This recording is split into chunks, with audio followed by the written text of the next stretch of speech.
विश्वास नवा.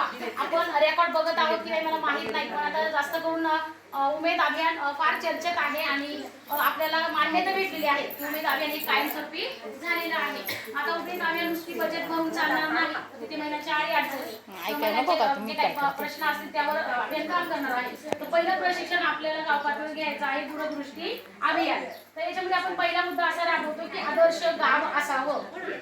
आता आज रेशनिंग वाटप आहे, महिलांनी काय सांगितलं की थंब न लागल्यामुळे आम्हाला टेन्शन येतं, तर थंब लागला पाहिजे. आजच्या आज आम्हाला रेशनिंग भेटलं पाहिजे. तर ती धावपळ होते, जे मानसिक ताण होतो तो ताण तुमचा वाचवायचा आहे. तर त्यांना आपण रिक्वेस्ट करणार आहोत, तिथे जाऊन सगळ्यांनी बोलायचं आहे की त्या थंबला काय लागेल, कोणता वेळ लागेल. तर त्या वेळेत सगळ्या महिलांनी तिथे जायचं आहे.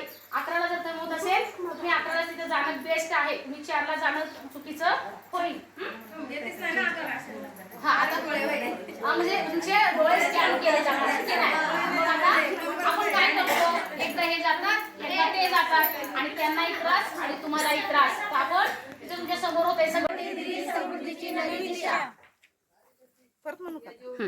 पुन्हा म्हणायचं मुलगा मुलगी एक समान, मुलगा मुलगी एक समान, दोघांनाही शिकवा छान, दोघांनाही शिकवा छान, मुलगा मुलगी एक समान, दोघांनाही द्या सन्मान, मुलगा मुलगी एक समान, दोघांनाही द्या सन्मान. नारी शक्ती राष्ट्र शक्ती, नारी शक्ती राष्ट्र शक्ती, मुलगी शिकली प्रगती झाली, मुलगी शिकली प्रगती झाली, लखपती दिदी समृद्धीची नवी दिशा, लखपती दिदी समृद्धीची नवी दिशा.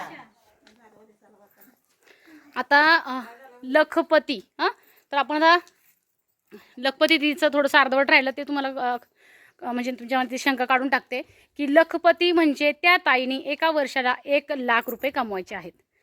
आता 1,00,000 रुपये तुम्ही आजही कमवत आहात, पण त्याचा आपण कधी ताळेबंद केलेला नाही आणि शासनाने आता आपल्याला जागृत केलेलं आहे की आपण लखपती आहोत, त्याच्यात ओळख करून घ्यायची आहे.